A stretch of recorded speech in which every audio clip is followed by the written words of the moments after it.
నమస్కారం, శ్రీవార్త న్యూస్కి స్వాగతం. అంతర్జాతీయ మహిళా దినోత్సవం సందర్భంగా శ్రీవార్త న్యూస్ సిడిపిఓ రాధికాతో ఇంటర్వ్యూ. అంతర్జాతీయ మహిళా దినోత్సవం సందర్భంగా మహిళలందరికీ ఆమె శుభాకాంక్షలు తెలిపారు. నా పేరు రాధిక. నేను కదిరి ఐసిడిఎస్ ప్రాజెక్ట్ సిడిపిఓగా పనిచేస్తున్నాను. ఈరోజు అంతర్జాతీయ మహిళా దినోత్సవం సందర్భంగా మహిళలందరికీ అంతర్జాతీయ మహిళా దినోత్సవ శుభాకాంక్షలు. మహిళా దినోత్సవం అనేది మనము ఎందుకు జరుపుకుంటున్నాము అనేది మొదటి ప్రశ్న. ఇప్పుడు మహిళా దినోత్సవం జరుపుకుంటున్నాము అంటే మనకు ఒక చేయూత అవసరము. మహిళలు ఇంకా కొంతవరకు వెనుకబాటుతనంలో ఉన్నారు, వాళ్లకు అన్ని అవకాశాలు ఇవ్వాలి, అన్ని రంగాల్లోనూ రాణించేలాగా వాళ్ళకు అవకాశాలు కల్పించాలి అనే ఉద్దేశంతో ప్రపంచవ్యాప్తంగా అంతర్జాతీయ మహిళా దినోత్సవం అనేది జరుపుకోవడం జరుగుతుంది. ఈ సంవత్సరము థీమ్ వచ్చేసి invest in women, accelerate progress. అంటే మనము ఒక కుటుంబం, ఒక ప్రపంచవ్యాప్తంగా ఒక దినోత్సవం జరుపుకున్నా మొదటగా కుటుంబంలో మార్పు రావాలి. ఒక కుటుంబం తీసుకున్నప్పుడు కుటుంబంలో ఆడపిల్ల మగపిల్లవాడు ఇద్దరూ ఉన్నప్పుడు ఒక ఆడపిల్లకు ఏదన్నా ఒక మంచి కాలేజ్లో కానీ ఇంకొక దగ్గర కానీ చేర్పించాలి అంటే అంత ఇన్వెస్ట్మెంట్ అవసరమా, పెళ్లి చేయించి పంపించే అమ్మాయి కదా అన్న ఉద్దేశాలు ఉంటాయి. కానీ మనం కనుక అమ్మాయి మీద ఇన్వెస్ట్ చేస్తే గనక ప్రోగ్రెస్ అనేది సస్టైనబుల్గా కంటిన్యూస్గా ఉంటుంది. దేశ భవిష్యత్తుకు కూడా అది ఎంతగానో ఉపయోగపడుతుంది. అందుకనేసి ఆడపిల్ల మగపిల్లవాడు అనే భేదం లేకోకుండా ఆడపిల్లల చదువు పట్ల, ఆడపిల్లల పట్ల వాళ్ళకున్న ఇంట్రెస్ట్ ఏదున్నా కూడా దాంట్లో ఆ రంగంలో వాళ్ళు రాణించేలాగా అన్ని రంగాల్లో మహిళలకు ఇప్పుడు ప్రభుత్వం అవకాశం కల్పిస్తూ ఉంది.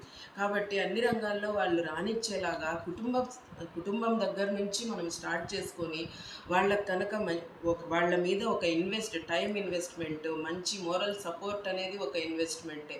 డబ్బు మాత్రమే ఇన్వెస్ట్మెంట్ కాదు. వాళ్ళను ఎంకరేజ్ చేస్తూ, వాళ్ళకి సపోర్ట్ ఇస్తూ, వాళ్ళు అన్ని రంగాల్లోనూ రాణించగలిగేలాగా ప్రతి కుటుంబంలోనూ ప్రతి సమాజంలోనూ కృషి చేసినట్లయితే ఇటువంటి మహిళా దినోత్సవాలు ముందు తరాలు జరుపుకోవాల్సిన అవసరం ఉండకపోవచ్చేమో అనేది నా అభిప్రాయం. కాబట్టి మహిళల పట్ల కొంత వివక్ష ఉంది. ఆ వివక్షను చాలించి అన్ని రంగాల్లోనూ మహిళలకు సమాన అవకాశాలు ఇచ్చినట్లయితే దేశ పురోభివృద్ధికి అది ఎంతగానో ఉపయోగపడుతుంది. కనుక అందరూ కూడా ఈ విషయంగా ఒక రోజు అంటూ వచ్చింది. ఈరోజు ఆలోచించి అందరూ ఒక మంచి నిర్ణయం తీసుకుని మహిళల్ని సమాజంలో ఎదగనివ్వాలని నేను మనస్ఫూర్తిగా అందరినీ కోరుకుంటున్నాను. డిపార్ట్మెంట్లో ఎన్నో ప్రయాసల కోర్చి కుటుంబాన్ని ఒక పక్క చూసుకుంటూ డిపార్ట్మెంట్లో గర్భవతులు, బాలింతలు, చిన్నపిల్లల పట్ల శ్రద్ధ తీసుకుంటున్న మన డిపార్ట్మెంట్లో పనిచేస్తున్న ప్రతి ఒక్కరికి, అంటే అంగన్వాడీ టీచరు, సూపర్వైజరు, ప్రతి సిబ్బందికి కూడా అందరికీ మహిళా దినోత్సవ శుభాకాంక్షలు. మేడం, మీ వృత్తిపరంగా ఈ డిపార్ట్మెంట్లోకి వచ్చిన తర్వాత మీరు ఎలాంటి ఒడిదుడుకులు ఎదుర్కొన్నారు?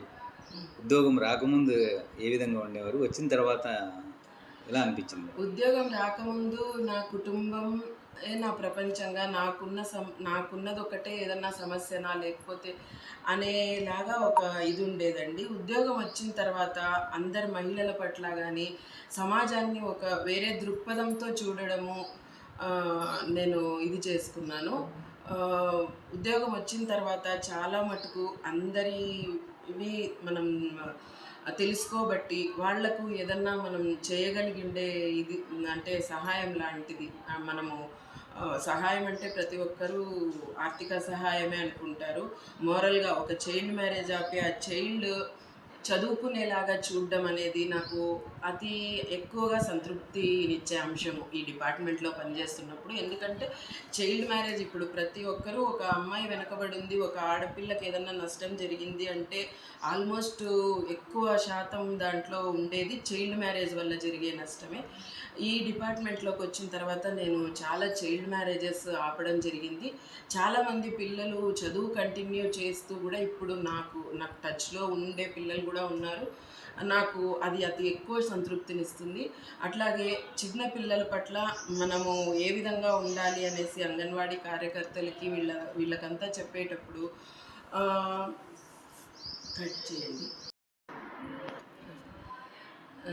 నా నా కుటుంబము, నా వ్యక్తిగతంగా చెప్పాలంటే నేను నాకు అంటే చైల్డ్ మ్యారేజ్ అని చెప్పలేం కానీ జస్ట్ 18 క్రాస్ అవ్వగానే ఇంకా మెచ్యూరిటీ లేకనే పెళ్ళయిందని చెప్పాలి. అప్పుడు వచ్చిన ఆపర్చునిటీసు, తల్లిదండ్రుల పరిస్థితి అవన్నీ నాకు చైల్డ్ మ్యారేజ్ అంటే ఒక 18 ఇయర్స్కే పెళ్ళయ్యేలాగా చేశాయి. అప్పుడు ఇంకా నేను ఇంకా చదువు కొనసాగిస్తున్నా, డిగ్రీ సెకండ్ ఇయర్లో ఉన్నాను. అప్పుడే పెళ్ళైపోయింది. అగమ్య గోచరంగా ఉంది అప్పుడు నా పరిస్థితి. అంటే మంచి ఫ్యామిలీలోనే ఉన్నాను నేను. కానీ నా ఇండివిజువాలిటీ అనే దాని గురించి నేను ఎక్కువ సఫర్ అవుతూ వచ్చాను. ఎందుకంటే ఎర్లీ ఏజ్‌లో ఇంకా నా కాళ్ళ మీద నేను నిలబడకుండానే పెళ్ళైనప్పుడు నాకు ఆ లైఫ్ అనేది ఇప్పుడు ఇమాజిన్ కూడా చేసుకోలేము. అటువంటి పరిస్థితుల్లో మా తల్లిదండ్రులైతే ఏమి, నా భర్త అయితేనేమి, పిల్లలైతేనేమి అందరూ నాకు అన్ని విధాలుగా సపోర్ట్ చేశారు. నేను మా పిల్లలు అంటే నేను పెళ్ళైన తర్వాతనే చదువు కొనసాగించాను. ఆ విధంగా ఇంట్లో కూడా నాకు బాగా సపోర్ట్ చేశారు. నేను కూడా నా ఇంట్రెస్ట్‌ని చూసి ఇంట్లో సపోర్ట్ చేశారు. దాని తర్వాత నేను ఈ విధంగా పిల్లలని చదివిస్తూనే, పిల్లల కార్యక్రమాలన్నీ చూస్తూనే నేను ఈ కాంపిటీటివ్ ఎగ్జామ్స్‌కి అనేది ప్రిపేర్ అవ్వడం జరిగింది. అప్పుడు కూడా ఇంట్లో నాకు పూర్తిగా సపోర్ట్ లభించింది. దానివల్ల నేను కష్టపడి చదివాను. కష్టం ఒక ఎత్తైతే, ఇంట్లో ఉన్న సపోర్ట్ ఒక ఎత్తైతే నేను ఇప్పుడు ఈ స్థాయికి చేరుకోగలిగినాను. చిన్న వయసులోనే పెళ్లి చేసుకున్నా కూడా అక్కడితో సమాప్తం అయిపోయింది అనుకోకుండా నేను ఈ స్థాయికి రాగలిగినానంటే నా కుటుంబ సభ్యులు చాలా సహకరించినారు నాకు. ఇప్పుడు కూడా వృత్తిగత లైఫ్‌లో కూడా వాళ్ళ సపోర్ట్ ఎంతో ఉంది. నేను కొంచెం సంతృప్తికరంగా పని చేయగలుగుతున్నాను. ఒక జాబ్ వచ్చింది అంటే మనకు అది ఒక ఏ విధంగా ఫైనాన్షియల్ సపోర్ట్ అనే కాదు, ఒక సంతృప్తి కూడా ఉండాలి మనకు. ఏం పని చేస్తున్నాం, మేము చేస్తున్న కాజ్ అనేది విమెన్ వెల్ఫేర్ డిపార్ట్మెంట్లో పనిచేస్తున్నప్పుడు కొన్ని జీవితాలనే మార్చగలిగే సంఘటనలు కూడా మేము చూస్తున్నాము. అందులో పార్టిసిపేట్ చేయడము, కొంతమంది అనాథ పిల్లల్ని వాళ్ళకి కావాల్సిన ప్లేస్లోకి అంటే హాస్టల్స్లో చేర్పించడం ఏమి, చైల్డ్ మ్యారేజెస్ ఆపడం ఏంటి, ఇటువంటివన్నీ చాలా సంతృప్తినిచ్చిన అంశాలు నాకు. ఈ విధంగా సంతృప్తిగా కూడా నేను నా ఉద్యోగాన్ని చేసుకోగలుగుతున్నాను. కుటుంబంలో చిన్న చిన్న మామూలుగా సమస్యలు వస్తుంటాయి. అలాంటి టైంలో మీరు ఏ విధంగా వ్యవహరిస్తారు మేడం? కొంత సంయమనం అనేది అవసరమవుతుంది. కుటుంబంలో సమస్యలు లేని వాళ్ళు ఎవ్వరూ ఉండరు.